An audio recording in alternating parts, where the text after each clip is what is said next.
He's here. He's here. Now, broadcasting from the underground command post, deep in the bowels of a hidden bunker, somewhere under the brick and steel of a nondescript building, we've once again made contact with our leader, Mark Levin. Hello, everybody. Mark Levin here. Our number, 877-381-3811, 877-381-3811. Well. What's he going to talk about? Immigration? Comey? Iran? The 25th Amendment again? Bannon? Trump? Here's what I'm going to tell you right up front. I am sick and tired of this soap opera. I'm sick and tired of it. You know, we live our lives in reality. You go to work every day, most of you. You try and put money in the bank, pay your mortgage, pay your rent, put food on the table. You try to do what's right. Most of us actually pay taxes and carry the weight of all the other citizenry around here. We see what's going on in these dark blue states, how they violate federal law, how all of a sudden they are federalists, how they nullify federal law in order to change the demographics of their states. How members of Congress now are elected largely in some areas of the country based on the illegal alien population. Great piece in Conservative Review on this by Daniel Horowitz.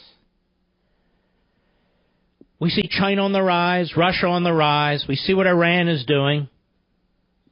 Our military desperately needs an infusion of significant amounts of money. It's being blocked by the Democrats, who insist $1 for the Marines, then $1 for food stamps. I watch as the federal judiciary is utterly out of control. And we got to talk about a book. How many days are we going to do this? With Breitbart and Steve Bannon and others who say they want to put America first? Well, then put America first. What's with all the self-promotion with liberal media and liberal authors who you know are going to trash the President of the United States and his family? I don't get it. I really don't get it. We're not going to have many opportunities anymore, given the political demographics in this country, to have a President of the United States who supports 70, 80% of our conservative agenda. Here I am. I never would have believed it. Here I am defending the President of the United States against attacks by Steve Bannon. And not just him.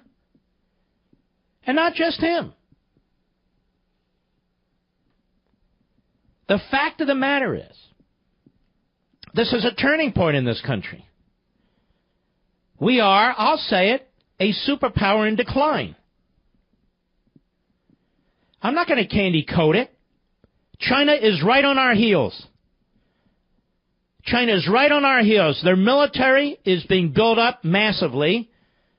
They have a geographic reach they didn't have 10 years ago. They have a 100-year plan. We don't even have a 12-month plan. We have a political party in this country, the Democrat Party, which is different than any party we've ever had in this country. Oh, yes, I know we've had a Democrat Party, certainly since slavery, because they supported slavery. But I'm not talking about that. It's like the alien. They've taken over the body of the Democrat Party. The radical left, 1960s rioters and protesters now run the Democrat Party. They run the newsrooms in this country. They run Hollywood. They run the big unions.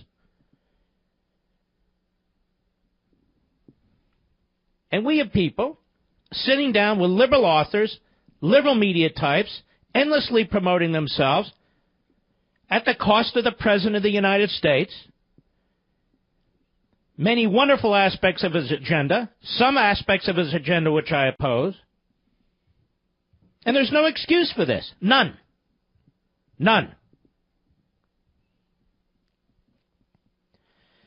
The fact of the matter is, we have a very small window here to advance whatever we can advance. We have states now that are not only turning blue, states that are solid blue, and we're never going to get back. If we lose Florida for good, or God forbid, Texas for good, there is no conceivable way we can win the presidency again. None, under the Electoral College or the popular vote. There's no conceivable way. None. We'll be a one-party country. So rather than focusing all of our attention in securing the border, throwing people out of this country who have violated their visa stays, addressing DACA, getting rid of chain migration, instead of focusing on that, we focus on this crap. This president is doing more than either of the Bush presidencies to put originalists, conservatives on the federal bench. On the federal bench. We've got 51 Republican senators. That's it. We lose the 51. We lose 2 of them. We cannot get originalists on the federal bench anymore. We cannot get an originalist on the Supreme Court anymore. This is serious stuff. Do you know why Nancy Pelosi is telling the more reckless big mouths among her caucus to keep quiet about impeachment? Because they want to pick off enough House members to impeach this president and bog us down in impeachment discussions and debates for the next 10 years to make it impossible for him to govern. To drag down his numbers even further so he couldn't win re-election even if he wanted to. That makes it even more reckless when people who serve the president or who have served the president go off on these strange adventures, working with the left-wing media, working with left-wing authors. It's just appalling to me. Absolutely appalling. You want to have a straight-up UFC fight on ideas? Then let's have it. You want to debate it? Let's debate it. But don't sabotage the President of the United States. You don't need to trash his family. We'll leave that to Joe Scarborough. The grotesque fraud and complete sellout, Mr. Deliverance, over there at MSNBC. There's plenty of scumbags like him. They don't need to come from within. And I am truly, truly sick and tired of these dead-ender, never-Trumper guys. I am sick of them. They know damn well that many of the things Trump is doing or is trying to do far more conservative than we would have gotten from virtually any of the other 17 candidates running in the Republican primaries for President of the United States. We know this is true. Trump has actually become more conservative in the presidency than he was when he ran for the presidency. And again, I understand the infrastructure crap. I understand that. I understand the family leave, and we will fight those things. But on so many of the fundamentals, I am speaking as a lifelong conservative. Not somebody who's new to this, as somebody who served Reagan for 8 years, as somebody who served under Attorney General Edwin Meese, as somebody who's written the biggest, most consequential, widely popular conservative book in modern times, Liberty and Tyranny. I'm telling you this because I call it straight. It's what I see.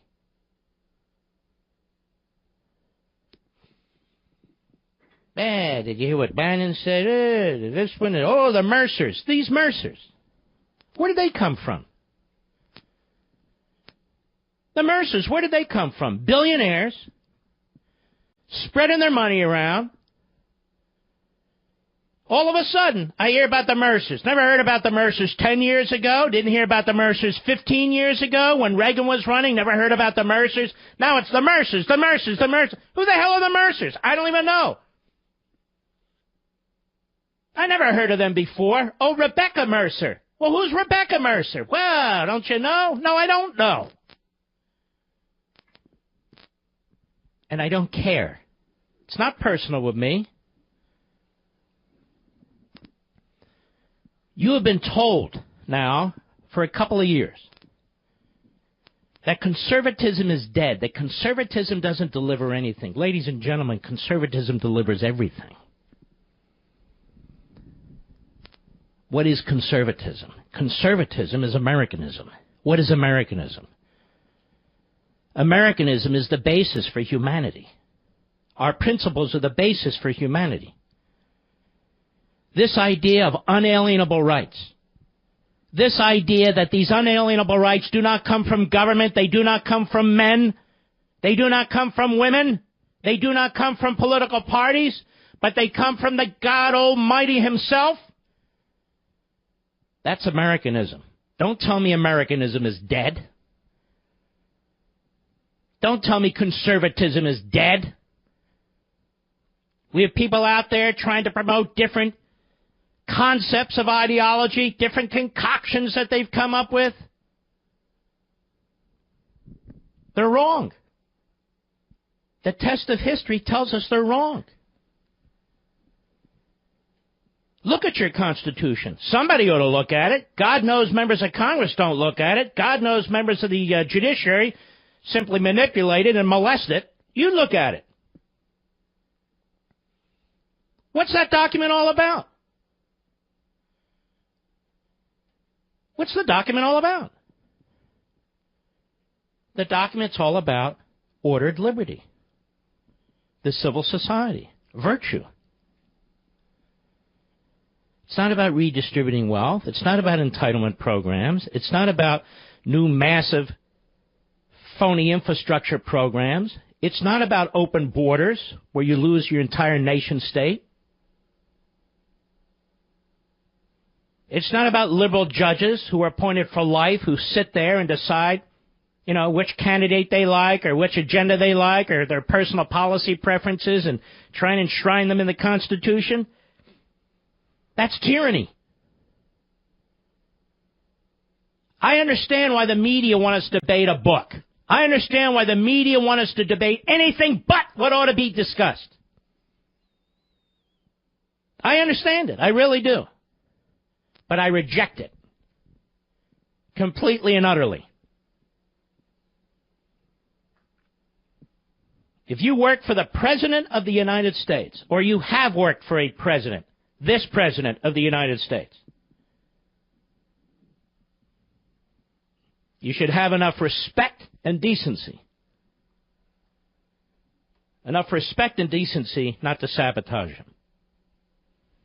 Not to undermine him. I don't care who you are. I don't care who you are. But apparently that's not the case. I look at our politicians today. I've never seen a weaker lot of politicians in my life.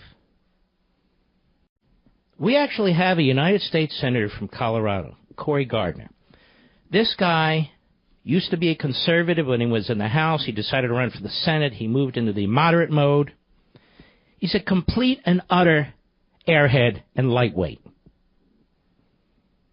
And he's announced on the Senate floor today, in emotions you and I have never seen from the man, that because the Attorney General of the United States is going to enforce federal marijuana laws in all states, including Colorado, which legalized marijuana, he is going to block every single appointment to the Department of Justice. Every single appointment to the Criminal Division, to the Civil Rights Division, to the Bureau of Prisons, to the Marshal Service, you name it. He's going to block it. Because, by God, the people of Colorado have the right to be high. Now, notice he doesn't have the capacity. He doesn't have the intelligence to change the federal law. He can't persuade his fellow senators to change the federal law. No. But he's going to stand up and block the Trump Justice Department and the Sessions Justice Department. That's what a Republican is going to do to a Republican administration. Nobody will attack this man. Nobody will criticize this man. And he'll dress this up as federalism. Hey, the states should do whatever they want. Really? Well, where are we on this, ladies and gentlemen? Do we support nullification now? The states can do whatever they want. Can they do whatever they want when it comes to the Second Amendment? Ask Cory Gardner. He'll say no. Can they do whatever they want when it comes to sanctuary cities? Ask Cory Gardner. He'll say no. But then ask him about pot. Now we have the new pothead senator who's going to claim that he's the real federalist, you see. Meanwhile, we got to debate a book. I'll be right back. Mark Levin.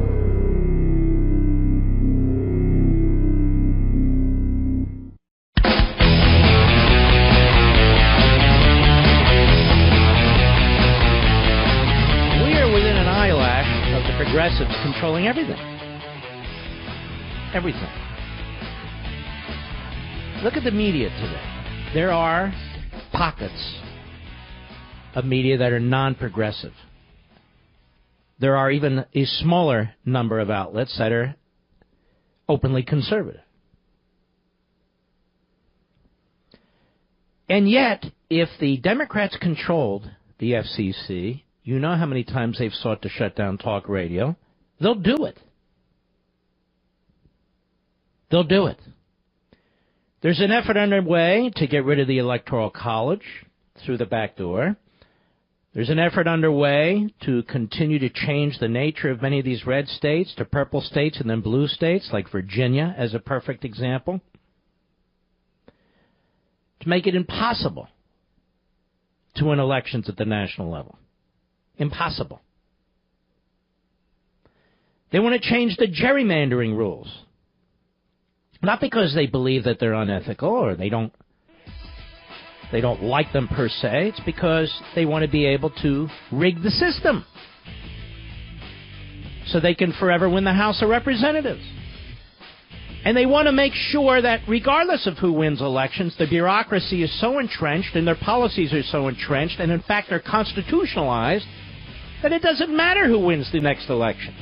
This is what we're facing. I'll be right back.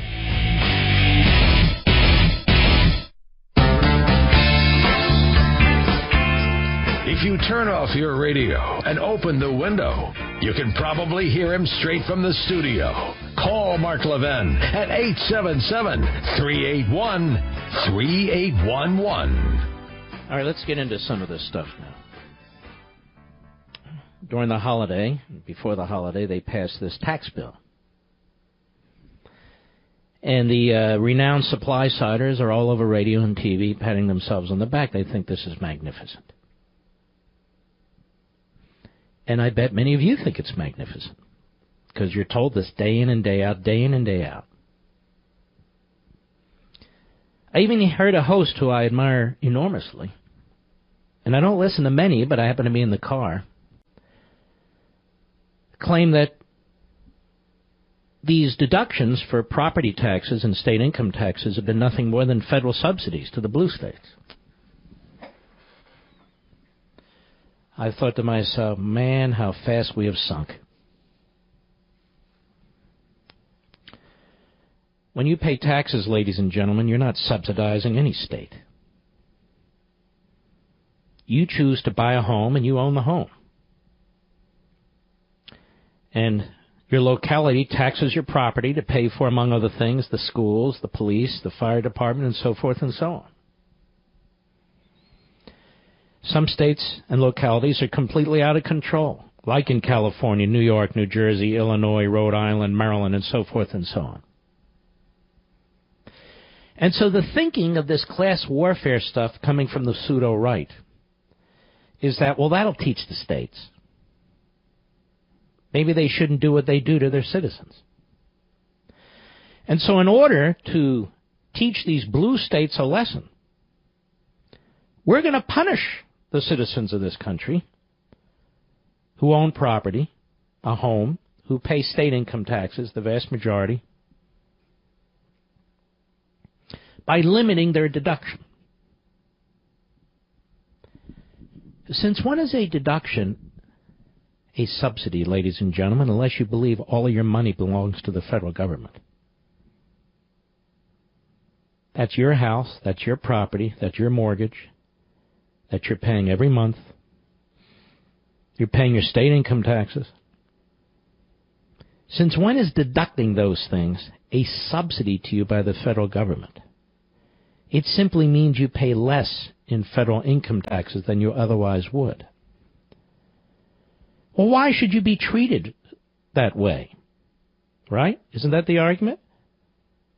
Everybody should have a level playing field, I think they say. Level playing field. But first we have to agree that it's the individual who pays taxes, not the state. The state doesn't pay any taxes. So if there's pain to be felt as a result of limiting, and in some cases eliminating these deductions, it's felt by individuals and it's felt by families. In many cases, families and individuals who relied on the tax code in advance to purchase their homes.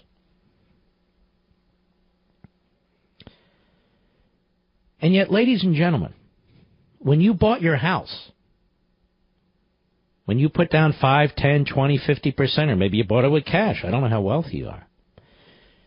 The point is you made that deposit and you pay that mortgage with after-tax income. Do you know what I mean by that? You've already paid your federal income taxes. You've already paid your state income taxes. You've already paid all the other taxes that come with being an American. You've paid all those taxes, and then whatever you have left, you'll purchase a car, you'll purchase a home, put down a deposit on a home, a down payment, that sort of thing. So you've already paid taxes on the money at the very end that you get to keep and spend yourself. When you pay your property taxes, you're paying your property taxes on after-tax income.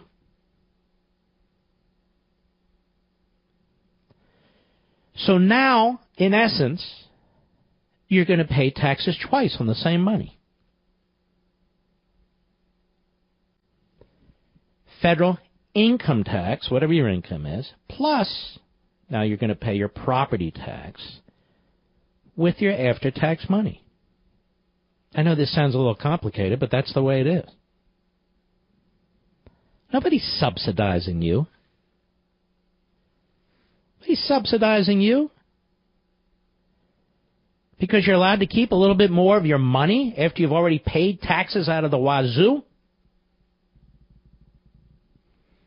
And to hear these so-called conservatives who are now pseudo-conservatives defending this is appalling.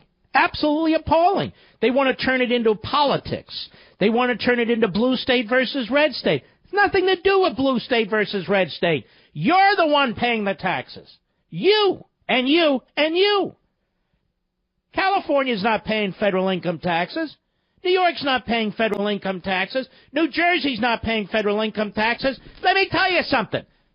These so-called supply-siders who are all over radio and TV, they're fakes. They're frauds. I'm the real supply-sider. Me. I'm the one who supports cutting rates across the board. Not them.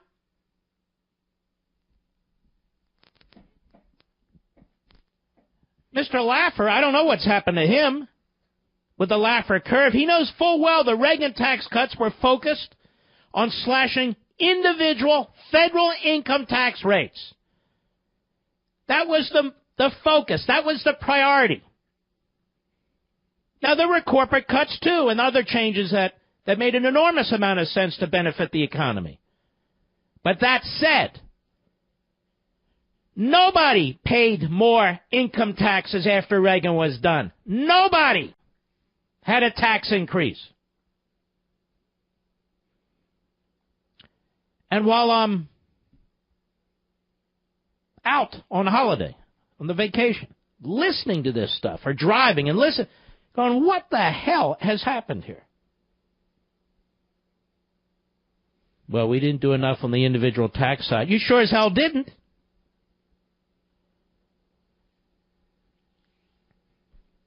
So, I don't think we should be congratulating ourselves. Now, in the face of this, you see,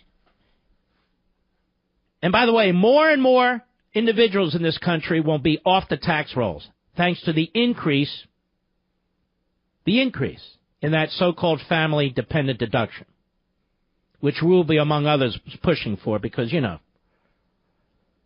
this class warfare stuff is endemic. Here's a piece right now related to this. Warren Buffett, who's worth $75 billion, says the tsunami of wealth didn't trickle down, it surged upwards. So here we have a class warfare warrior who's worth $75 billion, and he's concerned, you see, because he says between the first computation in 1982 of the Forbes 400 wealthiest list and today, the wealth of the 400 increased 29-fold from $93 billion to $2.7 trillion, while many millions of hardworking citizens remain stuck on an economic treadmill. During this period, he said the tsunami of wealth didn't trickle down, it surged upwards. This is where I get in trouble, and I don't know why. I do. Who cares? Why does that matter? If the guy next door to me was worth 3 cents in 1982, and today he's worth $300 billion, why does that matter to me? How does that affect me? Did I lose something because he became fabulously wealthy? Was I denied something because he or she became fabulously wealthy? There's nothing to do with me or my life. And it may have absolutely nothing to do with capitalism. It may have something to do with the fact that somebody works harder, somebody works smarter, somebody chose a different career path, somebody invented something, somebody failed 5 times and then became wealthy, somebody was wealthy and then became poor. This is a very dynamic, complex economy because it's based on capitalism. What does this have to do with anything? The way you create jobs is not through class warfare or worried about the Forbes 400. The way you create jobs is creating the Forbes 500, 600, 1 million. The way you create jobs, less regulations, less centralized control, more liberty, more choice, more opportunity. That's how people become millionaires and billionaires unless they're crony capitalists. So I read this guy, this Warren Buffett's worth $75 billion. I think to myself, what drives a man like this to say these things? What drives a man like this to say these things? To say the stupidest things possible. We have more stupid billionaires in this country than you can shake a stick at. They know how to make money, but they don't know why. They don't know the model that makes them super wealthy. They don't comprehend liberty. They're billionaires, but they're stupid people. They know how to build, railroad system or broadcast system or this system or that system, but fundamentally they're stupid people. Because they do not understand the underlying principles and model that help them create wealth. And so what do? They say, gee, I'm fabulously wealthy, and there's poor people in this country. Our system doesn't work. Our system doesn't work. In these tyrannical, totalitarian regimes, there's a handful of multimillionaires and billionaires. And you know who they are? They're the people who run the governments. It's not because they invented anything. It's not because they produce anything. It's not because they sell anything. Not because they market anything. Not because they service anything. It's using brute force, police power. How many billionaires are there in Venezuela? A couple. The people who stole all the money from the government, from the citizenry, who run the government? Okay. But among the population, the civilian population, how many millionaires and billionaires are left in Venezuela? None, really. Are the people better off? Are the people better off, Mr. Buffett? How about in Cuba? The Castros are billionaires, drug running and other things, stealing the money from their people. But it's okay, ladies and gentlemen, It's okay because everybody's poor. You see, there's not this big gap between the rich and the poor. They don't have to worry about some billionaire who lives next door. How unfair that would be. It's very fair in Cuba. It's very fair in Venezuela. Everybody's starving to death. How many billionaires are there in North Korea? You get my point? This class warfare stuff is poisonous. Absolutely poisonous. And yet, it is ubiquitous. When Paul Ryan was pushing this tax plan on TV, and we played it many times for you, he sounded like Warren Buffett. Warren Buffett and Paul Ryan sounded like leftists. These supply-siders, so-called supply-siders, they're not supply-siders. They believe in cutting taxes for corporations. That's not supply-side. That's not supply-side economics. Supply-side economics is slashing taxes across the board. Whatever the legal entity, whether you're a sole proprietor, whether you're an international major corporation, whatever you are. The supply-sider would argue, and did in the past, that you should slash taxes across the board, income taxes, for individuals, corporations alike. That's not what they did. Many, many people were left out. Many, many people were left out. But don't worry, you see, because those are the rich. No, they're not. Oh, yeah, they're rich. They make more than $50,000 a year, so they're rich. Oh, okay. And in this, Warren Buffett, Paul Ryan, and the left agree. There's very few voices left for capitalism. Very few. And yet, when you look around, this is why I want to use my Fox show, use Levin TV, use this microphone to get back out there and educate people about success, about liberty, about property rights, about constitutional government and all these things. I feel we've lost it all. In so many ways. I feel we've lost it all. Why am I a lonely voice defending capitalism? When as I speak, let's see, what time is it? It is 6:48 p.m. Eastern Time. On the East Coast, assume you can get out due to the weather. You can go to a major grocery store and buy virtually anything from anywhere. In an automobile, where you can get gasoline virtually anywhere. Drive back to your home or your apartment, which is heated. The benefits of capitalism, even more, the benefits of private property rights are so numerous. They're infinite. And yet because they're so numerous, because they're infinite, we don't even recognize them. Instead, we buy into this class warfare crap. I'll be right back. Mark Levin.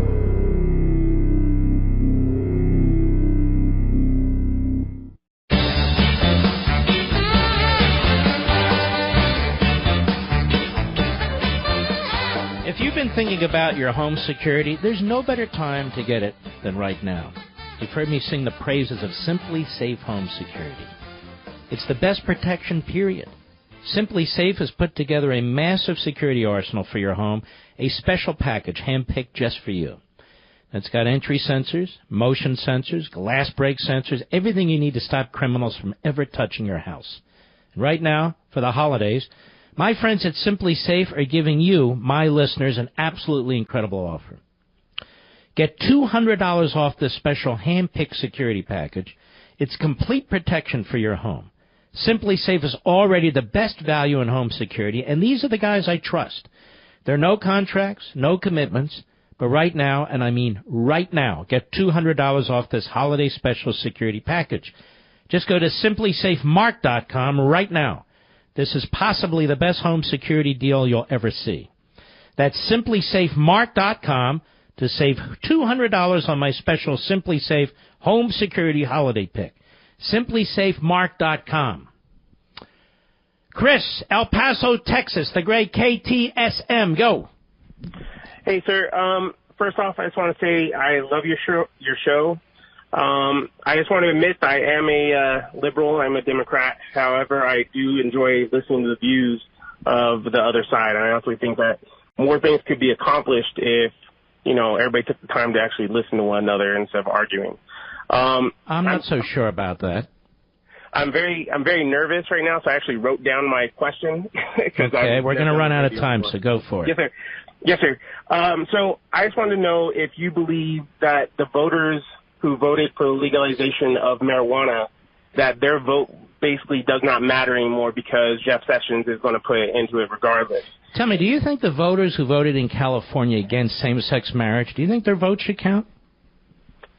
I think everybody's vote should count. A lot of people didn't vote for Trump. But their votes don't count because the Supreme Court ruled 5-4 against them. Yes, sir. Yes, sir. See, it's a little bit more complicated, isn't it? This is the popular. Well, if the people say it, the people should have it. There's a federal law in place that outlaws what's taking place in Colorado. Now, what should happen? I think that the people's vote is the one that matters. If they're the ones that voted for this. Well, people voted for federal officials too, and they passed this statute against the use and the growing of marijuana. But is it not going So to the people voted isn't the answer, really, is it? Yes, sir. Okay, so if the people vote in a state for something that's horrific, like slavery, should we listen to that? Well, but that's a little more complicated. The whole issue is complicated, isn't it? We have certain rights.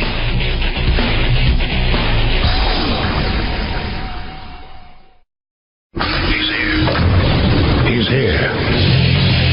Now, broadcasting from the underground command post, deep in the bowels of a hidden bunker, somewhere under the brick and steel of a nondescript building, we've once again made contact with our leader, Mark Levin. Hello, everybody. Mark Levin here. Our number, 877-381-3811, 877-381-3811. Look, I'll take some calls from the former potheads and existing potheads, but I'm not going to turn this into a pothead show.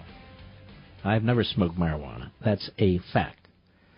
But that's not even the point. I know I'm in a very small and distinct minority. When the clock was ticking, and I was cut off at the end of the first hour, what I was trying to say is the fact that people vote, let's say you voted for slavery in a most extreme example, doesn't mean you're right. And we're not ruled solely by the vote. We have, as we talk about all the time, certain unalienable rights. We have certain unalienable rights, which case the vote doesn't matter. Now, this is a very interesting case, the marijuana case, not because it's marijuana. It is a product. The federal government regulates products all the time. The federal government even outlaws products if they think those products are dangerous. And yet, when it comes to marijuana, there is a significant enough group of people who do not want the federal government regulating or banning that product. But when it comes to a host of other products, we don't even hear from these people. The problem is, do I believe the state should decide? Yes, I believe the state should decide. I believe the state should decide a lot of issues. And I believe individuals should decide most of the issues. But that's not the system we have now, is it? So what do? We can nullify laws at the state level that we don't like from the federal government. Yeah, let's do it. And so you have sanctuary cities. Sanctuary cities have embraced the same interpretation that the Confederate States did. We don't like it, we're not doing it. You can't tell us what to do. How is that different, then, in those circumstances, from the marijuana issue? Actually, it's quite different. Because under our federal Constitution, the federal government has a significant say on when it comes to the issue of immigration. It's not a purely local issue. And yet we not only tolerate it, the courts uphold state and city nullification. Most of the Obama appointees do. Now, that limitation in the Constitution doesn't even exist when it comes to marijuana. Doesn't even exist. And yet, it seems to me nullification is accepted when it comes mostly to the left's agenda on sanctuary cities or marijuana. As I say over and over and over again, when it comes to the Second Amendment, states have almost no say. The federal government steps in, the federal government steps in. When it comes to social issues or cultural issues, marriage, procreation, and so forth and so on, abortion, the federal government has nationalized all those issues. In fact, the Supreme Court has nationalized all those issues. And the left think that's great because the left's agenda is the left's agenda. They're not so much interested in the process. They're not so much interested in the Constitution. In fact, they're completely disinterested in those. By hook or by crook, the ends justify the means. That's all. But some of us are trying to be fairly rational about this. You're the Attorney General of the United States. You take an oath to uphold the federal Constitution. You're a United States attorney in a district, but may include Colorado. You take an oath to uphold the federal Constitution. So you're going to nullify the federal marijuana law by not enforcing it. Is that about right? Do I have that about right? What other federal laws should we nullify? Because I got a whole list of them that I want to nullify. I want to nullify Obamacare. I want to nullify the tax code. I mean, I got serious things I want to nullify.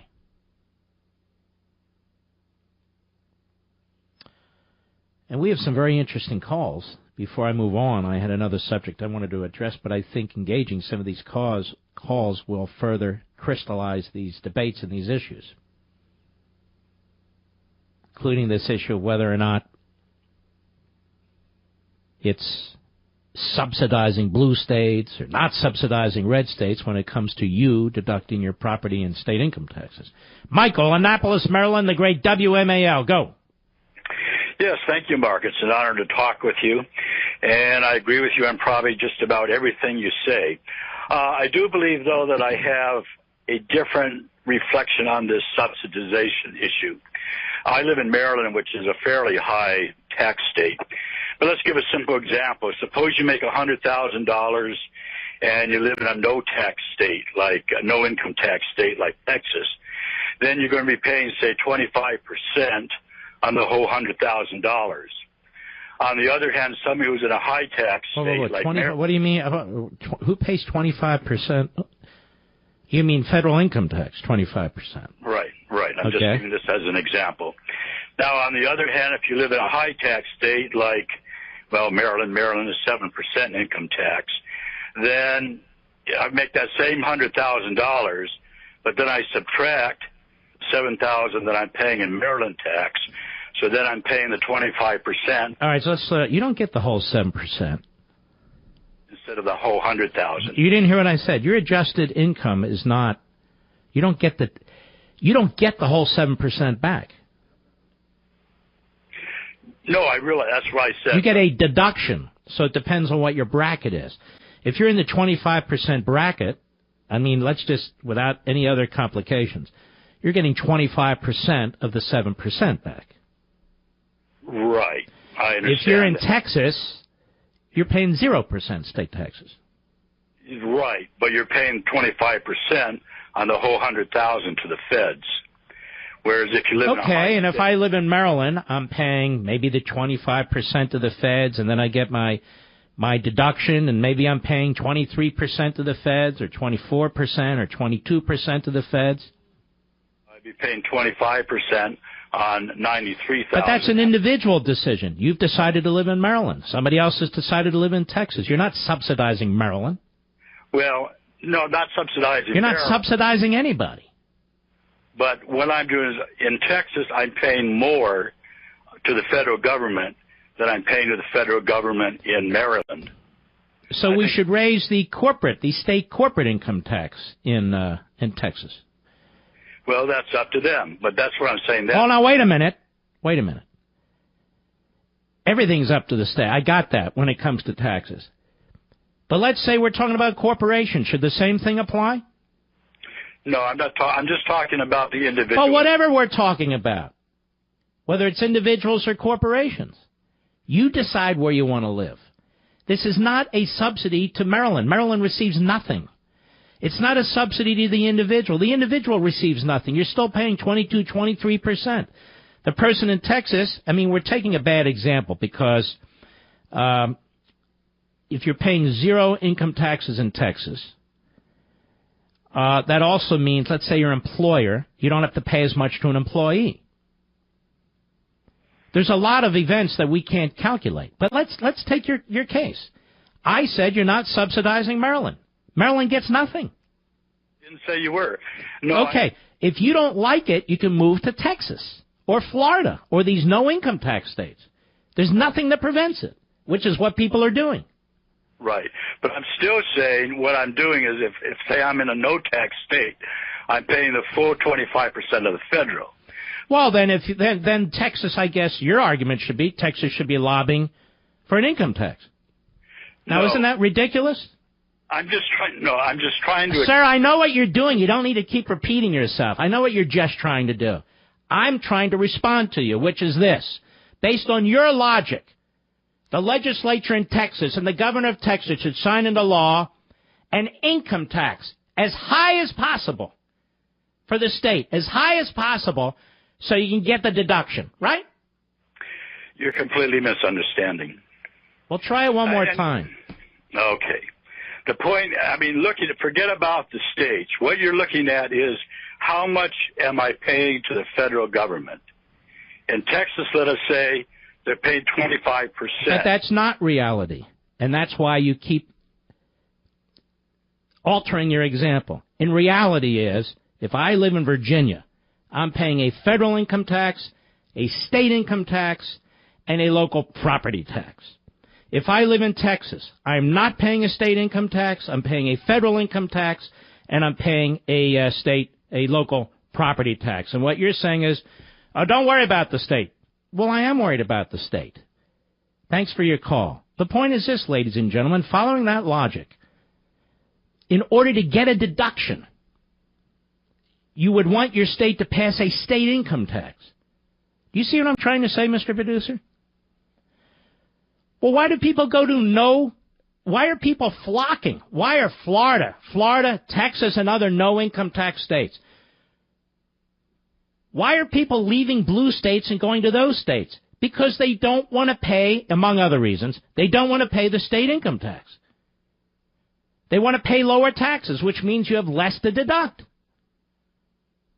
If he's right and I'm wrong, people will be flooding from Florida and Texas into Maryland to pay an effective federal income tax rate, not of his example, 25%, but let's say 22%. But of course that doesn't make any sense, because when you add the state income tax, what's actually leaving your pockets, when you add the state income tax to the federal income tax, it exceeds what you would get from the deduction. That's the point, and I don't mean to complicate this. You're not subsidizing the state. You're punishing the individual. I'll be right back. Mark Levin.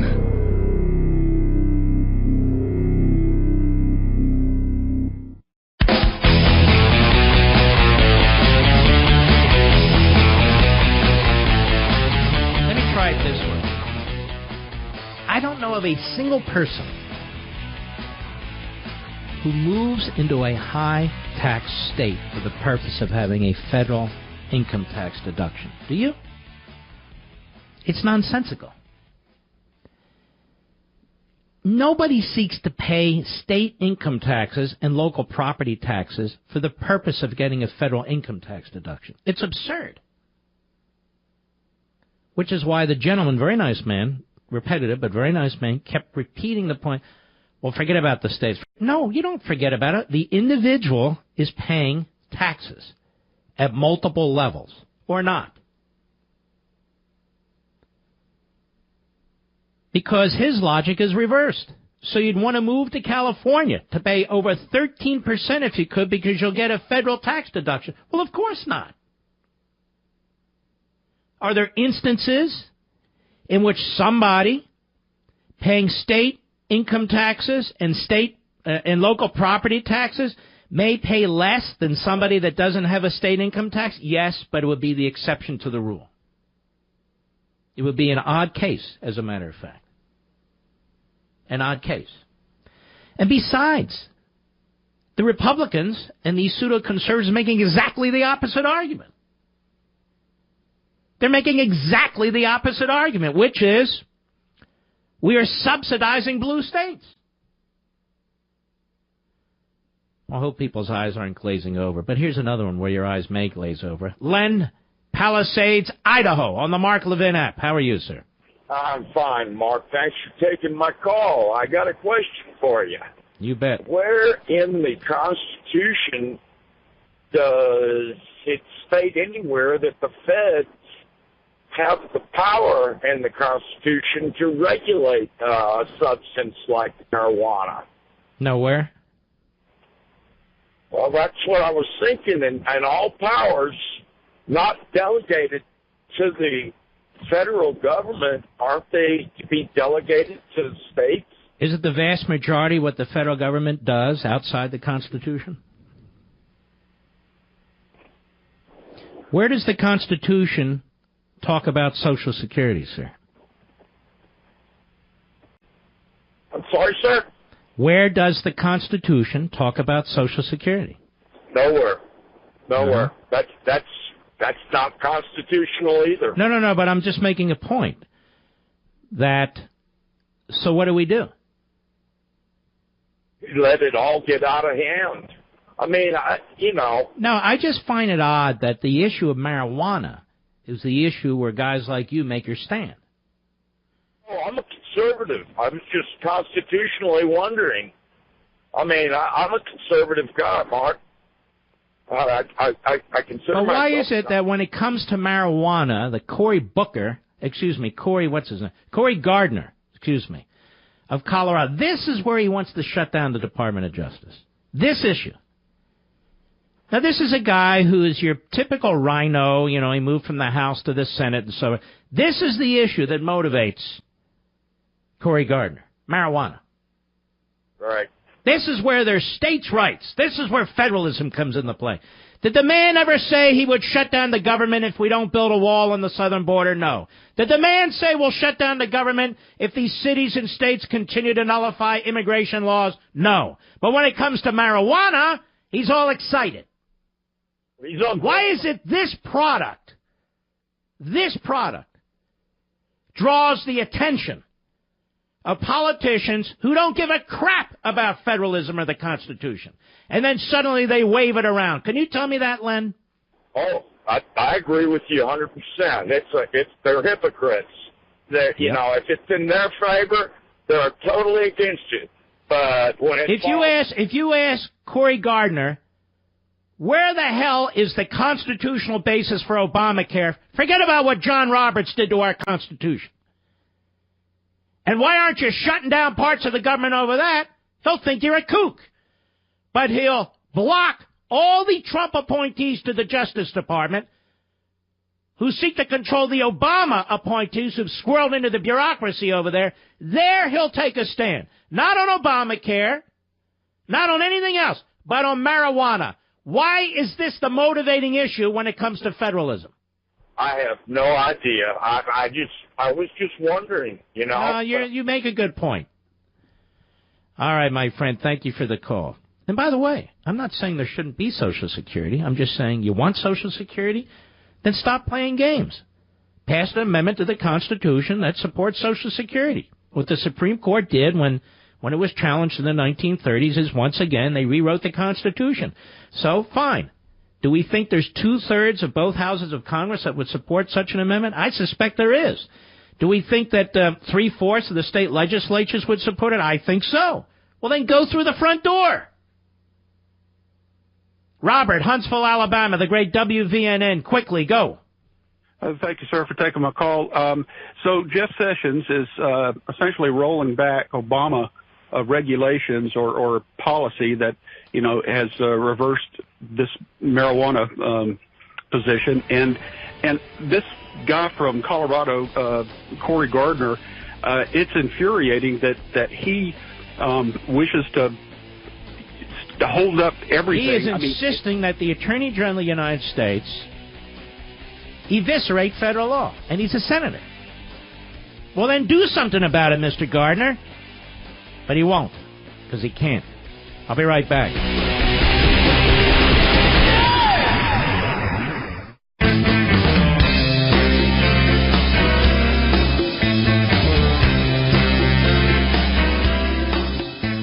Ask him for middle ground. There is no middle ground. Talk with Mark Levin now at 877-381-3811. If you're starting off this new year with some resolutions, may I suggest one that we should all try? Stop watching fake news. Last year we saw how far the lib media will go, even at the expense of their own credibility. If you missed the last couple of Levin TV episodes of the year, we recapped the Obama surveillance scandal. And by the way, we have a tremendous Levin TV tonight, our first one of the year. It started with total mockery of yours truly by the media and ended with complete vindication. These are the kinds of stories you're only going to get at CRTV. We're bringing you the truth night in and night out. 2018 is shaping up to be a huge year for CRTV. We're adding new shows from hosts all the time, like Andrew Wilkow and Ali Stuckey and more. Plus, the price is less than $8 a month when you use promo code LEVIN, L-E-V-I-N. It's time to fight back against liberal media. Do yourself a favor. Try CRTV for a week completely free at crtv.com and make sure you use code LEVIN to take $10 off your annual subscription. Sign up right now at crtv.com, or you can give us a call if you're sitting in your car in traffic. 844-LEVIN-TV. That's 844-LEVIN-TV. I said all the potheads. If you want to call somebody else. I took a few calls on pot. Maybe I'll take one more, but I'm not turning this into a pothead show. We'll leave that for others. Let's go to Georgia in Cape Girardeau, Missouri. How are you on Sirius Satellite? Hi, Mark. Thank you very much for taking my call. I just wanted to comment on the person who called in a while ago about the two people living in each state, both making $100,000. I don't think that he really understands the tax law in that if they're both making $100,000, then their federal tax rate is 25%, regardless of their deductions that they itemize. So he was talking as if they would not be able to have any deductions if they lived in Texas, and that they would have to pay the full 25%, when in actuality they could take charitable deductions or charitable contribution deductions or out-of-pocket medical expense deductions, so they could get their federal tax rate down as well. So I think he's kind of got it confused. Well, you explained it better than I, but my point was, look, and I said each case is different, but let me ask you something, Georgia. Do people move into high-tax states for the purpose of getting a deduction? No. That would be absurd. because you get to keep more money if you don't pay state income taxes, correct? Right, exactly. But my comment tonight was about the state and local income tax deduction, the SALT tax deduction. And I'm just really astounded that none of the Republicans have gone out in the media to explain this concept to the American taxpayer.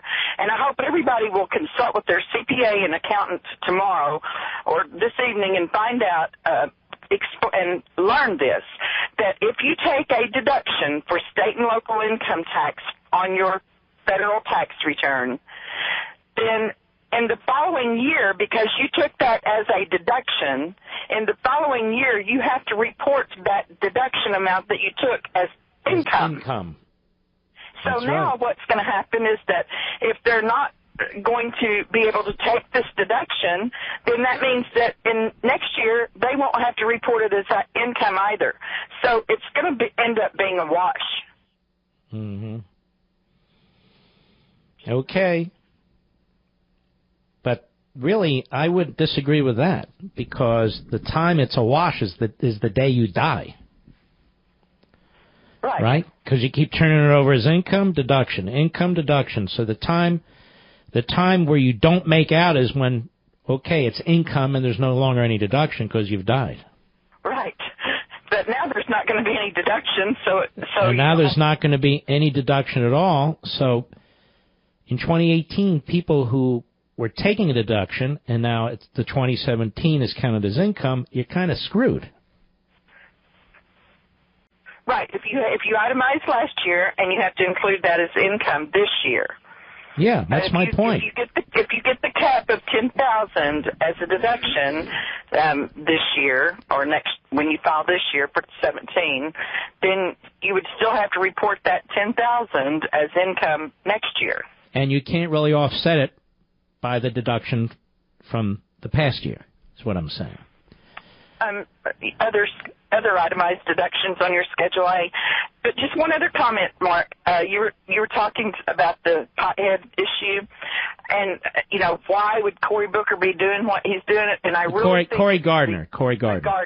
I think it's the agenda that they have. They know the long-term effects that pot will have on all of these children in our society. They know that they will. Well, I think there's some of that, and what amazes me is what these fools fight over on the left and these fools in the Republican Party.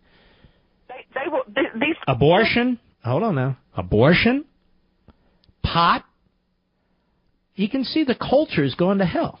Thank you for your call. It's a very good call, Georgia. What I was saying on that is, if you're paying, probably people are fed up with it already, but let's say you're paying a state income tax and you're paying a local property tax, and you paid it in 2017. You're not going to, let's say it's over 10,000, the 10,000 cap when you add both. Okay, so that's not a deduction any longer. And yet the prior year, the deduction you took is counted as income. So what I'm saying is you're caught short. But nobody cares about that. Bill, Irvine, California, on the Mark Levin app. Go. Hello, Bill. Mark. Go ahead. Yes, sir. I think it's just basically a fairness issue. A fairness issue. Yeah, if I'm an attorney in Minot, North Dakota, I usually use farmer, but since you're an attorney, I'll use attorney.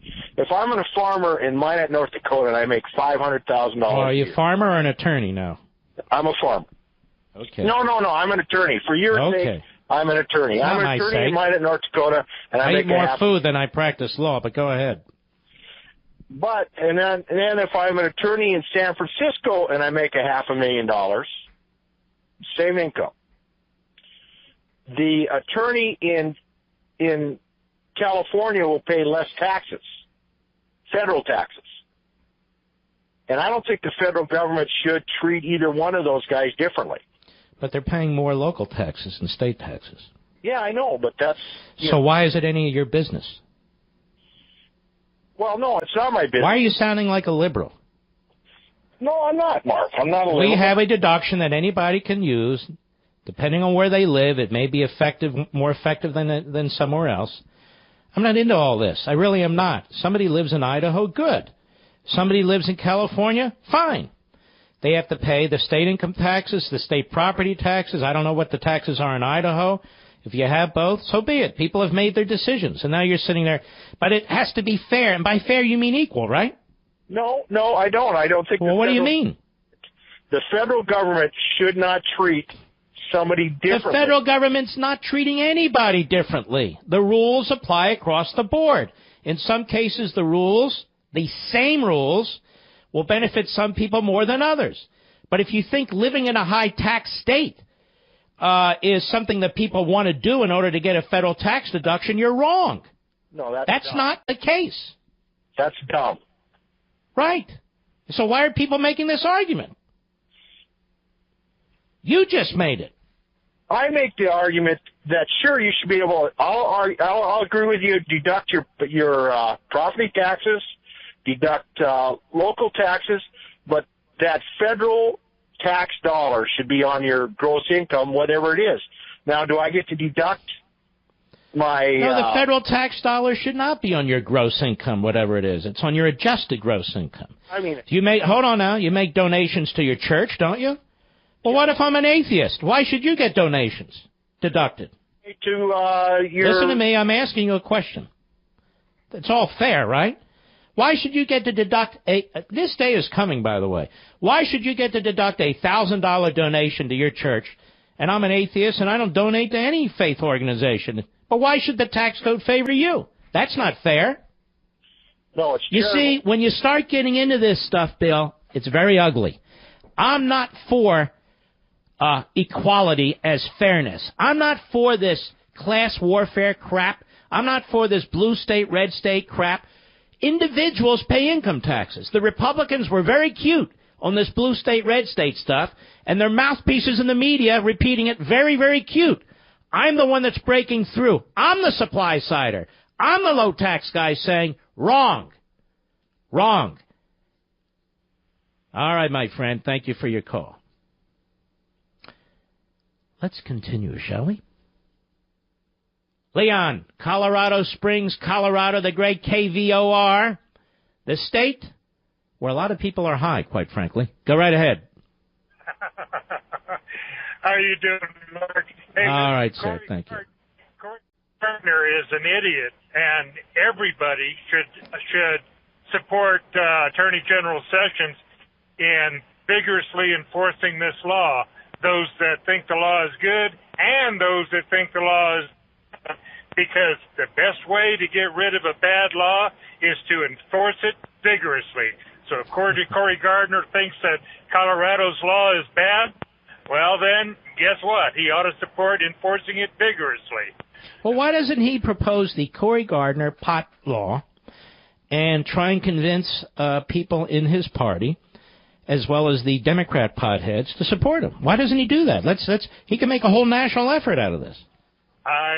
Because he's an idiot. That's my only conclusion.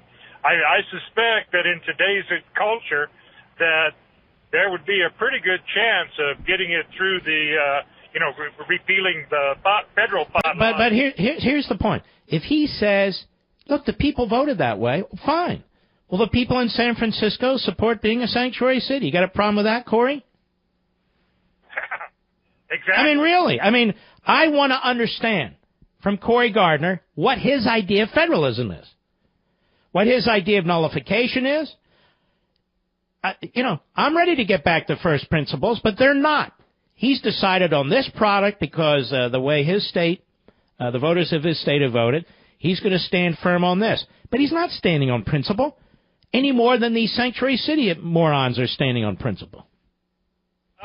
I think lots of times our politicians do stuff for the visual. The whole thing with the wall, for instance, which I agree with 100%, but we've already got the law. It was the 2006, whatever it was, Fence Act. All right, my friend, thanks for your call. Mr. Callscreen, I don't want all these potheads calling in. They all say the same damn thing. They say the same thing. And that's fine, but we're not learning much from them. I'll be right back. Mark Levin.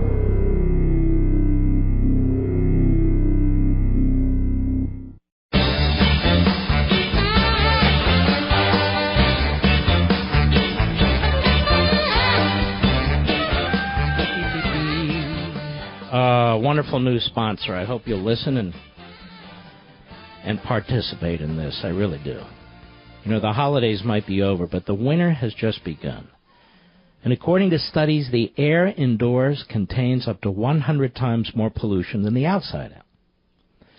This can cause illness, allergies, unnecessary wear and tear on your HVAC system, leading to costly repairs or even worse, the premature replacement of the entire system. Resolve to breathe better with FilterBuy, America's leading provider of HVAC filters for homes and small businesses. They carry over 600 different filter sizes, including custom options, all shipped free within 24 hours, plus they're manufactured right here in the United States. So they're shipped for free within 24 hours. You don't have to drag yourself to one of these warehouse stores, and they're manufactured in this country.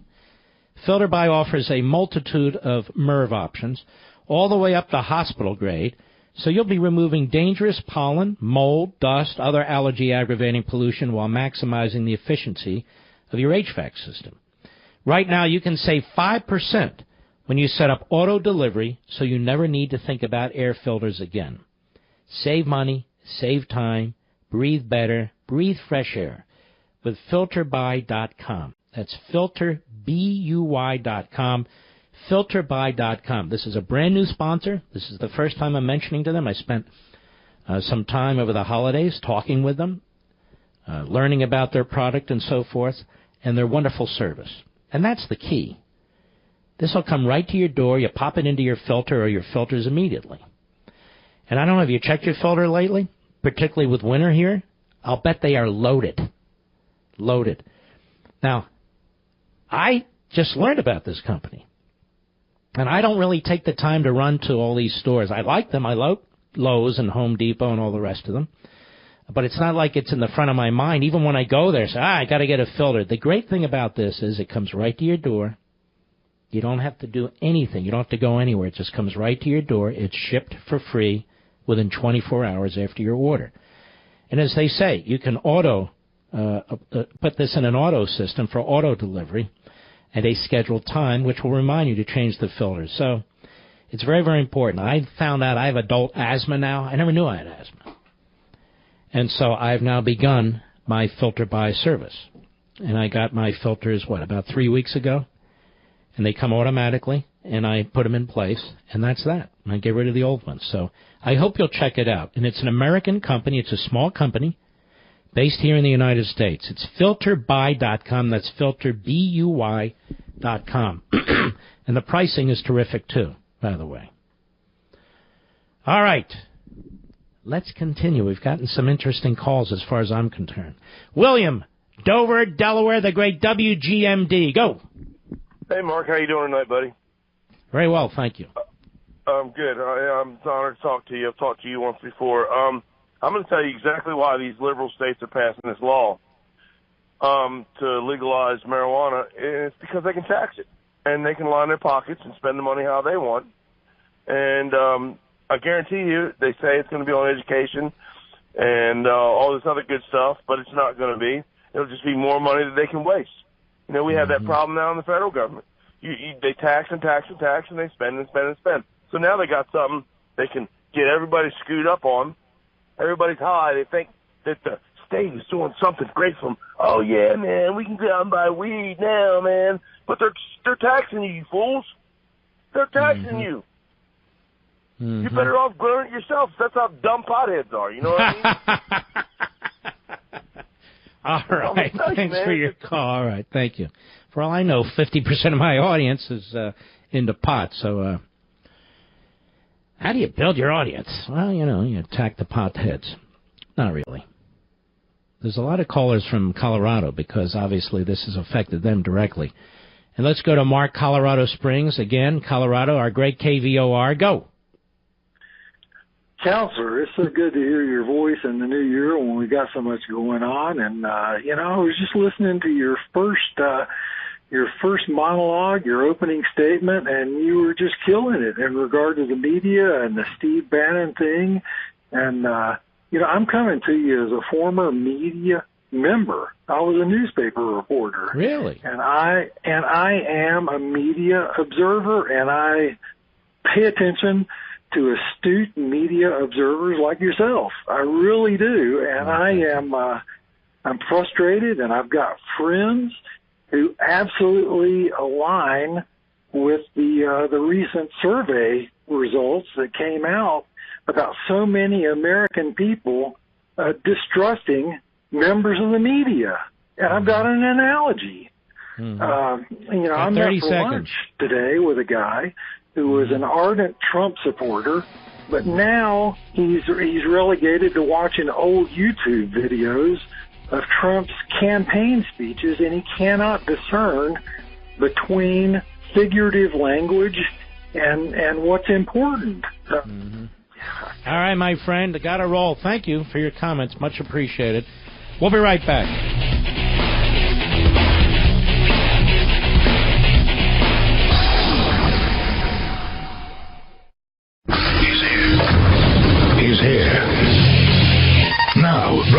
Broadcasting from the underground command post, deep in the bowels of a hidden bunker, somewhere under the brick and steel of a nondescript building, we've once again made contact with our leader, Mark Levin. Hello, everybody. Mark Levin here. Our number, 877-381-3811, 877-381-3811. Man, I'm not getting to all the stuff I wanted to get to, but I'll do more tomorrow. There's a breaking story now and a breaking story tomorrow. I'm going to hold my fire, Mr. Producer. I'm going to hold my fire. I'm going to circle back. Rebecca Mercer, I've never met her. I don't know her. She apparently funds a lot of stuff. Has now put out a statement. She is a minority owner of the Breitbart website. I don't know when that happened, but she is. Apparently her father was an investor first or something of that sort and sold his interest to her.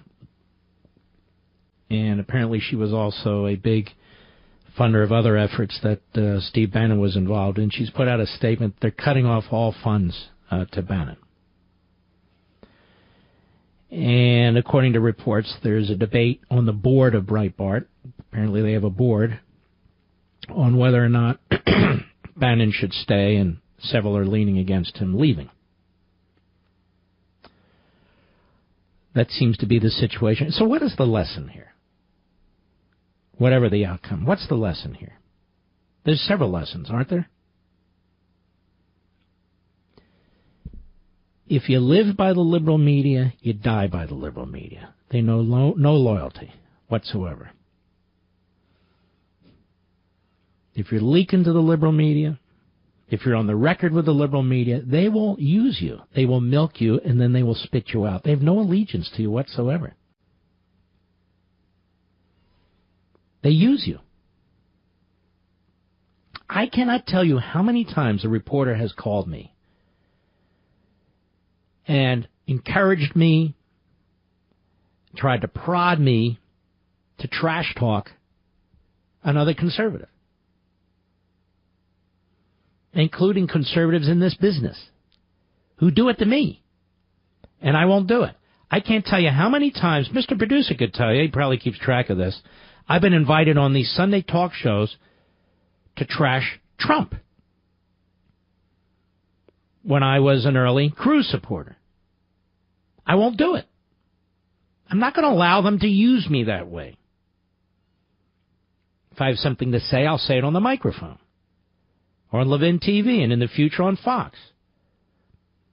I'm not going to allow the left, which as an aggregate hates my guts because of what I believe and because of my views. All you have to do is look on the internet or look on my Wikipedia page, which is a disgrace, what's been allowed on there. And you'll see it. The idea that the left, the reporters, liked Bannon is preposterous. They hated Bannon. They hate all of us. And that he would go to that well apparently all the time. Or often. Now he goes to that well. I'm sure they want quotes from him in order to finish him off. But honestly, Bannon has damaged himself.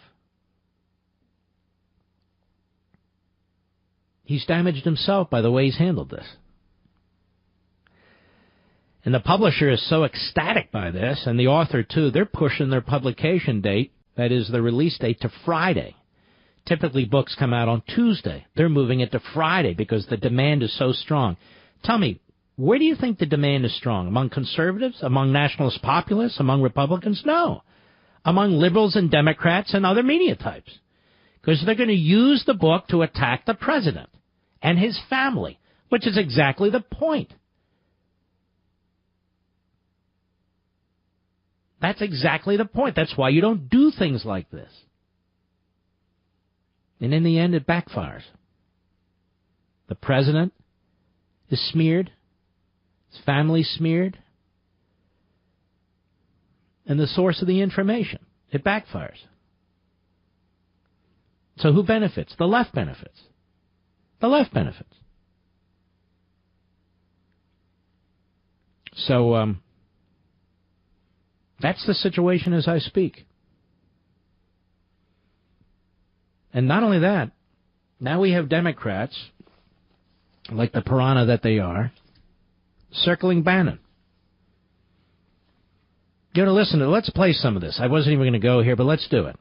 Let's go to Cut 7, Representative Adam Schiff today on CNN. CNN's loving this. MSNBC's loving it. It's nonstop. Cut 7, go. Your committee has asked Steve Bannon to testify. Is that right? Do you want him to come before the House Intelligence Committee? We do want him to come before the committee. There are a number of reasons we think he could shed light on a number of key meetings that took place, as well as potential communication. And plainly from his comments in the book, there's a lot he could tell us. Are your Republican colleagues on the Intelligence Committee, are they on board?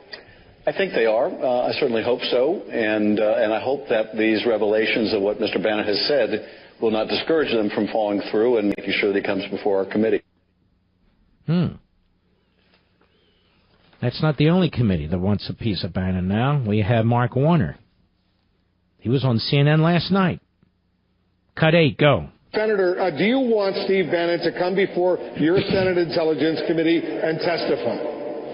Well, if he's got a factual basis for these allegations, particularly one that you haven't mentioned yet, that he assumed that the participants of that meeting then were brought up and met Mr. Trump himself.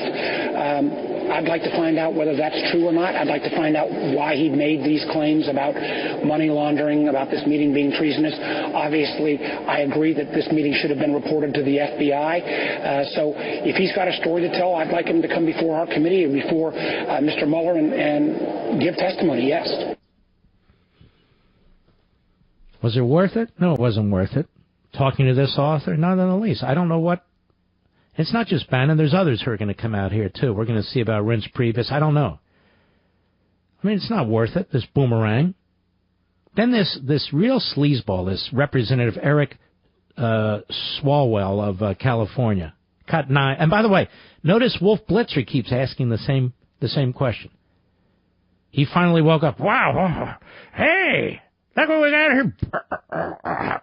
Cut 9, go. Your Democratic colleague in the House, Congressman Ted Lieu, he tweeted this in response to the story. He also told me the same thing. He said, based on the statements by Steve Bannon, congressional committees now need to subpoena him to testify on the Trump-Russia investigation. Do you agree? Yes. We would like to hear from Mr. Bannon. There's a host of other witnesses who have not come forward yet, who we hope that our Republican colleagues will understand are relevant for our investigation. And so Mr. Bannon certainly was relevant before this statement was made.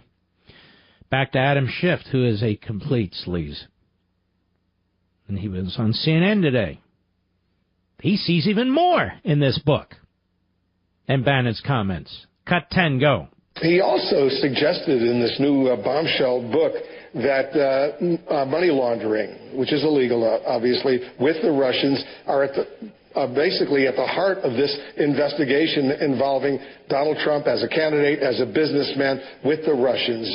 Tell us about that. Well, it's ironic because I've been discussing my concern over money laundering for months now, and the fact that we're not doing what we need to do to get to the bottom of that allegation, only to be criticized by Breitbart for raising this issue, and now you have Steve Bannon doing it himself. People look at the issue of compromat, and they think of a salacious video. From my point of view, if the Russians were laundering money through the Trump organization or guaranteeing financing for the Trump organization, that's far more compromising of this president and our country. You believe they were? I don't know, but I do think it's negligent, given the credibility of these allegations, for us not to look into it. And it, frankly, would be an easy thing to find out or refute. It will require a subpoena from our committee Bank, for example. Deutsche Bank. Has that happened? That has not happened. The only subpoenas for bank records. Now that's enough. You get what's going on here. You get what's going on here. And there's a lot of other statements apparently in this book about people saying on and off the record that the president has a screw loose. And this continues to be a mantra that is pushed by the guy with more screws that are loose than anybody I know, this morning schmo. So they're going to play this up again. Cut 12, go. On January the 4th, 2018, and there has been this understanding for a year, that Donald Trump is ill fit to be president of the United States. There's been this understanding for several years. And yet, it's now all out in black and white.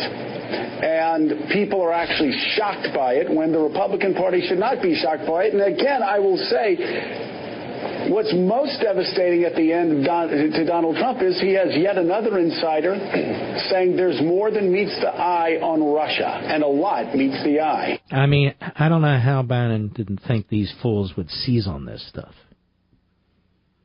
Scarborough is a complete prostitute. That's what he is. He knows what he's saying is ridiculous. He doesn't care. He doesn't care. You got this guy, Jeff Merkley from Oregon, a huge leftist. This is all CNN, MSNBC, CNN. They're going back and forth, back and forth. Worried about Trump's mental state, you see. Cut 13, go. Well, I'm very concerned about his mental state because the decision-making role of the president in terms of nuclear war is extremely significant. And unless a military... Now, shut up, you idiot. Why don't you save your venom for Kim Jong inbred fat boy? No, not Jeff Merkley. Then there's this slob, Steve Schmidt. This slob was a strategist for John McCain when McCain was running for president, and you may have noticed McCain lost. And so, therefore, the guy's an expert on all things. He's a pompous ass. And so he's on MSNBC constantly. And there he is today. And guess what he's saying? Cut 14, go. What we see increasingly is a president who is under pressure, out of his depth, ignorant, unprepared, and fundamentally unfit for the office. And this is apparent to everybody. It's apparent to the members of Congress, but they don't say it publicly. They say it to journalists. They say it privately in the bars. But his dangerous unfitness, I think, is something that out of this book and these other actions on the third day of the new year are increasingly going to become part of the political narrative in 2018, because though it may be uncomfortable, it's increasingly clear that the question of this president's manifest unfitness for this office... All right, that's enough. That's enough. All you people surrounding the president, talking to this author on and off the record, you proud of yourselves? You feed buffoons like this? These hysterical, asinine comments from pretend reporters and pretend guests who pretend to know something? You just fed them all with these absolutely outrageous comments to this left-wing reporter. That's why Trump and his supporters are disgusted with all of you. And I don't blame them. I'll be right back. Mark Levin.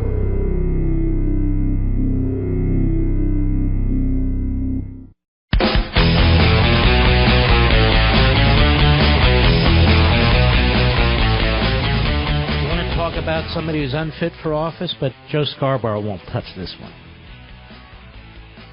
Steve Schmidt won't touch this one. Jeff Merkley won't touch this one. It's Keith X, a.k.a. Keith Ellison. Daily Caller, Peter Hassan. Minnesota Representative Keith Ellison, Vice Chair of the Democrat National Committee. Did I say Vice Chair of the Democrat National Committee? Sparked controversy on Wednesday by tweeting an apparent endorsement of violent left-wing group Antifa. Ellison's endorsement of the group, which the Department of Homeland Security says is responsible for domestic terrorist violence, is just the latest instance of Ellison publicly attaching himself to radical figures and ideologies.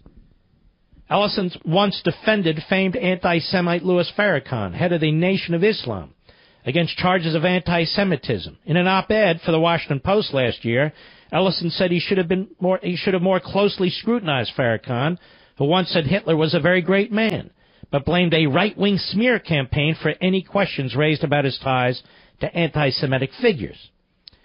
Ellison has his own history of radical positions, including advocating for black nationalism.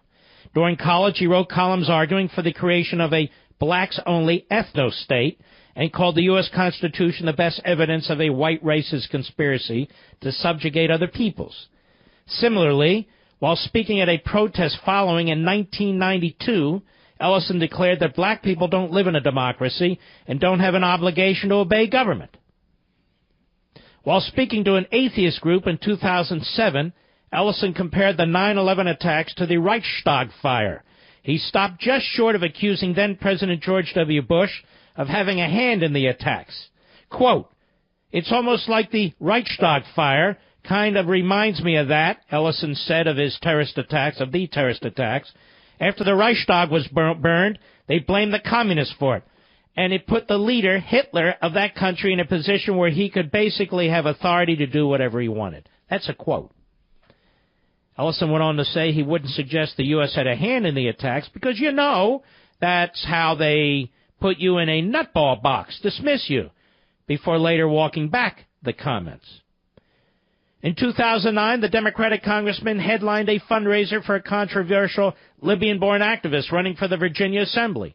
The activist, Issam Umish, was known to have praised one of the founders of Hamas and to have called on Palestinians to embrace the jihad way in its battle against Israel. Ellison campaigned with him anyway.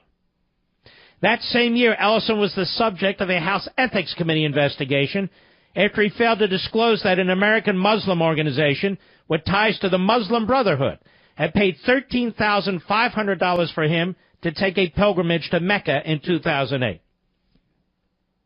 Democratic National Chair candidate Keith Ellison, Ellison, like the black nationalists he has since distanced himself from, has a history of spewing anti-Semitic conspiracy theories.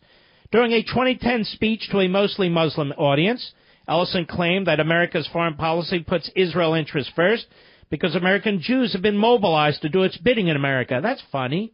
The neo-Nazi Klansmen and their former website accused me of the same thing, Mr. Ellison. That is, of putting Israel ahead of America. You sound like a Klansman.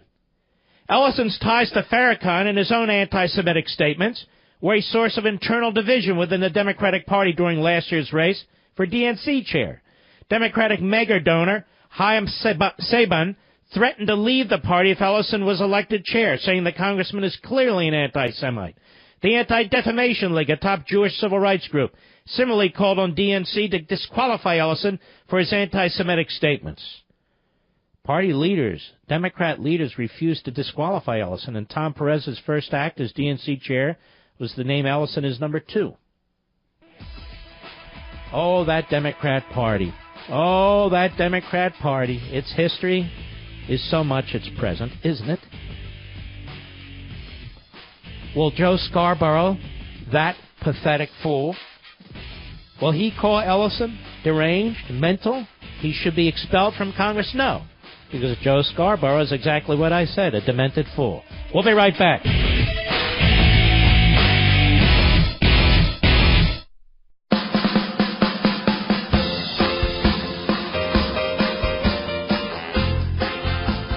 The Mark Levin Show, live and national at 877-381-3811.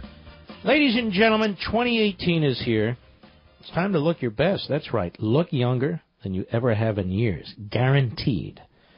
It's easy with a brand new Genicel treatment for droopy eyelids. Here's Mary from Fort Collins, Colorado. I don't believe everything I hear, she wrote. So I tried this eye lift on my right eye, and the next day at work, everybody said my right eye looked better, and I couldn't believe it. Yes, it's all the saggy lines on your eyelids. They disappear. This breakthrough eyelid treatment is yours free. Free, with your order of Genicel for bags and puffiness. You'll also get Genicel Immediate Effects for 12-hour results. Go to Genicel.com, that's Genicel.com, or better yet, call 800-SKIN-604, 800-SKIN-604. And it even gets better. Order in the next 20 minutes to get 2 more classics, Esotique RF, Collagen Builder, and Deep Firming Serum free. Now, during Chamonix's amazing New Year's sale, you'll get the best-selling Lason's Neck Treatment. And now upgrade to express shipping free. I'm telling you, folks, you should act. That's 6 free gifts. 800-SKIN-604. Harry, supplies are running out. I'll tell you who's at the front of the line calling right now, my buddy Teddy. I'm serious. Call 800-SKIN-604, 800-SKIN-604, or go to Genicel.com. Teddy likes freebies, and there's 6 freebies right here. 800-SKIN-604. Gary, Staten Island, the great WABC. Go. How are you? And did you ever consider debating Marxist economist Richard Wolff? Hello? No, I haven't, actually. He was on Fox News, and the New York Times gave him coverage. Really? He's actually a quite knowledgeable Marxist. And well, I'm scared of him. He must be an absolute genius. But how about you, sir? You called the program. How may I help you? Yes. All the Marxists are saying capitalism is going to collapse. They're saying it over and over again, the message from the beginning of time. Well, in some places it has collapsed, as in Venezuela. So, as in Cuba. Pay attention, I'm educating you. As in North Korea, among other places. And these are absolute hellholes. But look how capitalism, socialism has worked in Japan and Australia. So, first of all, Japan is not, quote-unquote, a socialist country. It's more capitalist-oriented. And by the way, because they've moved more and more away from capitalism, even though it's not a, quote-unquote, socialist country, they've had a flat economy for at least a decade. And what do you mean it works in Australia? Because you have a leftist who came in before this conservative, did all this leftist stuff that it's working? 20 or 30 years, it won't work. It'll do what it always does. You want to know why? Why doesn't socialism work, sir? Socialism actually does kind of work and it works in Canada a little bit. You know, you're absolutely incredible. No, what's working in Canada is what's left of capitalism. Socialism does not work. Redistributing wealth. You can only do it while you have a majority capitalist society. And I don't mean by numbers. I mean where you still have a relatively robust capitalist society. Where you actually move from capitalism into a more aggressive form of socialism, the economy collapses. How can capitalism survive and everything's replaced with automation? Sir, do you drive a car? Yes. Yes. Is that automated? Is that pay attention. Is that automated? No, the car I drive. Oh yes, it's automated. Use a computer, sir. Do you use a computer? No, you could Sir, do you use a telephone? I assume you called me with a telephone. You're being silly because... No, you're being a moron. What do you mean automation? What's going to happen to capitalism? Capitalism helps create automation, which creates jobs, which improves the quality of life. Hey, get off the phone, you idiot. I don't even know what's this guy, a mental patient calling me from some institution? I don't know what I'm dealing with here. Will I debate Marxist what's his name? Sure I will. Who the hell is the guy? I don't even know who he is. All right, calm down. Let us go to Sam, Ridgefield, New Jersey, a wonderful place, the great WABC. How may I help you, Sam? Yep, Mark, it's Ridgefield, Connecticut. I called you about a month ago. Went to the dentist. And how'd that turn out, sir? The nation is curious. Yeah, still not yellow teeth, so that's a good thing. Oh, yeah. But anyway, I wanted to wish you a Happy New Year, and I'm not a stoner. But anyway, just a couple of comments. One was, the person, nice gentleman, called about Maryland state tax and all that kind of stuff. And the point he's missing is that you get your standard deduction, and then you pay your Maryland tax on top of that. So you're paying more than the 25% taxpayer in Texas because you got to pay the 7% Maryland tax.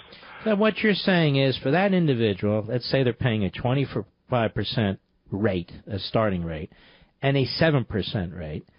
So you're starting at 32%, where the guy in Texas is starting at 25%. That's right. And, obviously you can go in and fill up your standard deduction with additional deductions, like your second caller that talked about the whole recapture of deductions. I don't know what the heck she was talking about, but, the next time somebody like that calls, I just ask them what the IRC section is that says you have to recapture your itemized deductions from the prior year. Never heard of that. I think what she meant was if you get a refund. Like if you get a refund from the feds or state government, then you have to add it the next year. State, yes. Federal, no.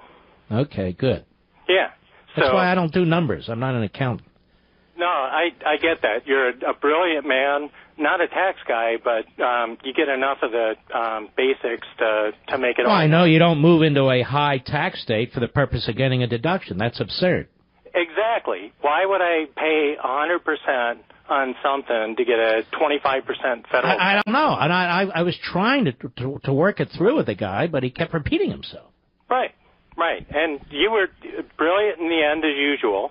And again, I'm the F. Lee Levin guy, the old guy with the bad teeth. Oh, you remember F. Lee Levin, huh? Yeah, absolutely. With Al Rushbo. Yep, and I have to tell you this because I didn't get any of the personal things in, and I know we have to move quickly. But my wife and I talked about having you over for dinner, and all I can think about is a well-done sirloin with extra ketchup for you and Milk Duds. That might do it, baby. I can't eat Milk Duds anymore. They pull the crowns out of my teeth. Oh, well, now you know why I went to the dentist. You went to the dentist? Of course. Yes. And by the way, I need to go to my dentist. You won't believe this. Mr. Producer, 5 minutes before the first show of the year, yesterday started, I broke a tooth. Eating a pretzel. Anyway, luckily it's not Britain. Luckily we're more capitalist than socialist. Luckily I do have a great dentist. And luckily I'll be going to that dentist. I'll call him up and I'll go next week. What's that? So, luckily we all have you, Mark. Well, Happy thanks, New Year to you and your lovely family. And again, I told Mr. Call Screener the whole thing about, people moving out of high-tax states to low-tax states and what that's going to do, red, purple, blue. Oh, yeah. Well, these idiots in Congress say, whoa, we're going to get the blue states. So more of these people are going to move into the red states and turn them into purple states. That's what they're going to do. Exactly. And that's these state governments aren't going to change. Why? Do you think they give a damn about their citizens? They're not going to change. They're ideologically driven. Right. And all right. Thank you, Sam. Take care of yourself. I want to underscore this point. Well, the blue states, this will incentivize them to lower their taxes. No, it won't. They don't care if their citizens leave. They're all about power. And they're relying more and more on people who aren't even citizens. And they're relying more and more on people who don't pay taxes. It's just so stupid. Oh, but I'm a supply-sider. No, you're not. David, Havertown, Pennsylvania. I know exactly where that is on the Mark Levin app. How are you, sir? Pretty good. How you doing, Mark? All right. Thank you. It's an honor to talk to you, sir. Thank you. What I wanted to say is I think it's fascinating how the left has had this war on tobacco and smoking. Mm-hmm. And now they're pushing like crazy to legalize marijuana. It's a good I think point. you like smoke or you don't. Yeah, no, that's a good point. I can't stand either, quite frankly. So they make effectively illegal with their massive tax increases, cigarettes, and they make legal pot. Yeah, absolutely. And you can't smoke in any bars or restaurants, and they take that decision away from the owners of these establishments. Well, that's true too. And not only that, you gotta. It's confusing which bathroom you're supposed to use now. Absolutely. Wait a minute. I self-identify. What are you, pervert? All right, David. How cold is it there in Havertown? It's about 17 degrees right now, and my driveway is about 12 inches deep in snow. I'm just trying to shovel it out. So. All right. Don't forget to wear your galoshes. Absolutely. Don't forget to wear a hat. No, I don't want to. Don't forget to wear gloves and a scarf. Don't forget, don't lift the heavy snow. These are these weathermen and weatherwomen. They're like you're 3 years old. Thank you. I know what I'm doing.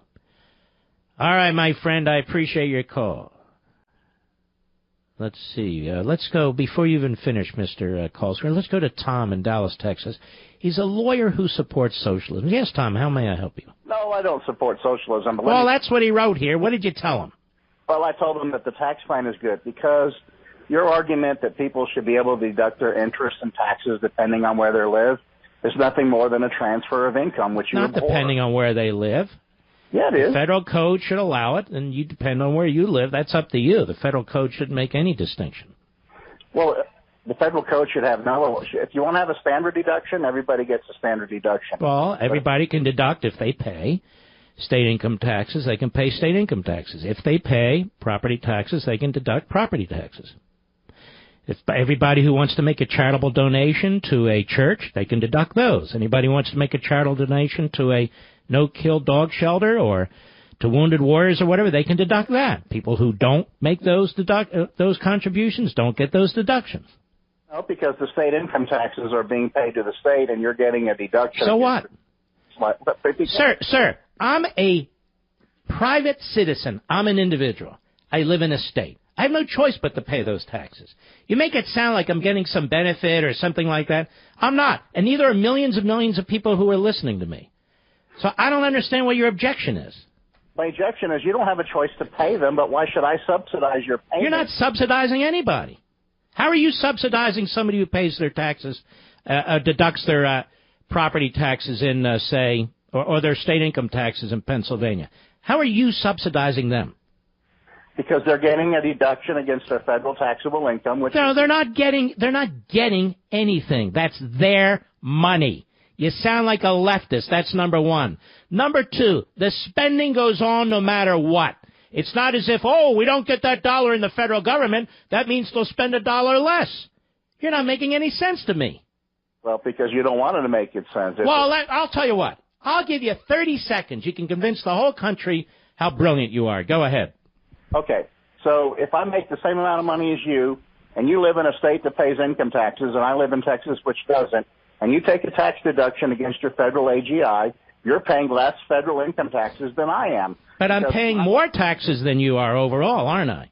If I'm paying 5.5% in state income taxes in Virginia and 25%, let's say, in federal income taxes, and I get a deduction on my state income tax of maybe 2 out of the 5.5%, so maybe 20-some% of that, I'm still effectively, my household is paying higher taxes to the federal and state government than you are. Yeah, well, that's because you're paying to a state. Well, that's because I happen to live where I live. But don't act like you're subsidizing me. You're not subsidizing any other taxpayer. That's my money. It's your money. You choose to live where you want to live, and I choose where I want to live. Right, and I'm effectively paying a higher rate, federal, state combined, than you are. I'm not giving you credit for state. We're talking about federal. I don't care. You're just like the guy from Annapolis, and you didn't hear the accountant before.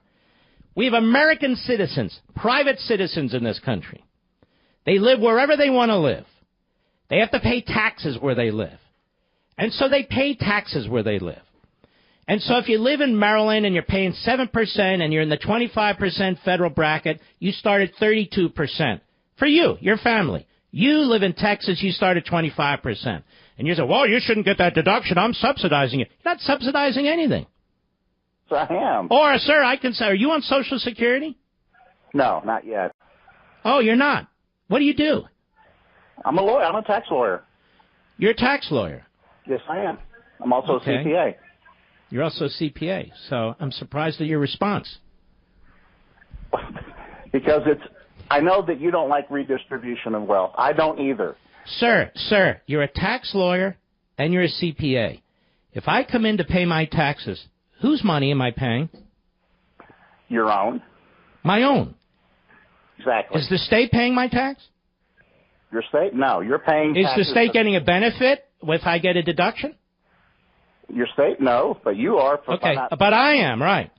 And I'm saying that if you have rules that apply across the board, of course there's going to be different applications to it. Let me ask you something, a question I asked in the prior hour. I'm an atheist. I'm not going to make a contribution to a church. How come you do and you get a deduction and I don't? Yeah, well, noodle on that one. I'll be right back. Mark Levin.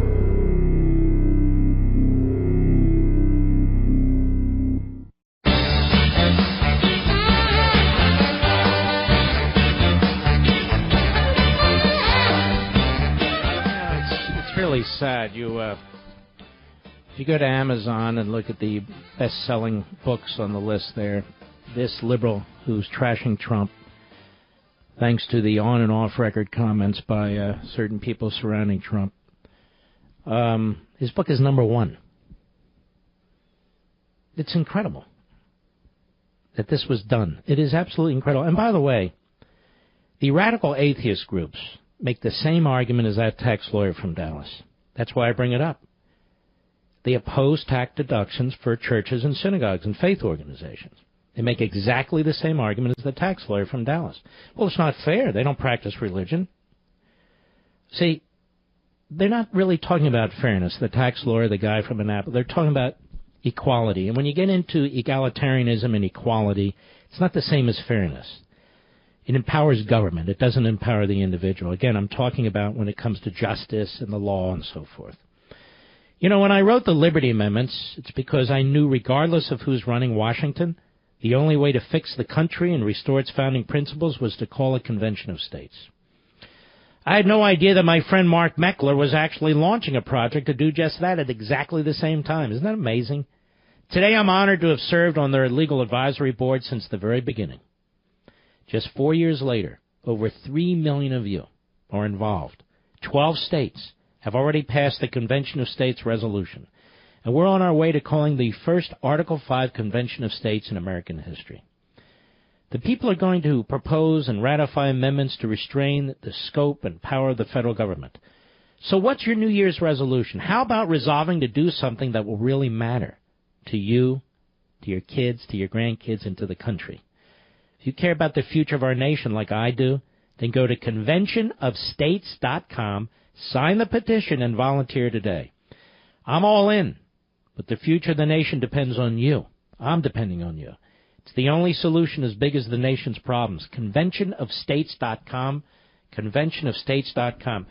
My publisher just sent to me, speaking of books, a copy of the cover of the paperback version of Rediscovering Americanism and the Tyranny of Progressivism. It looks beautiful.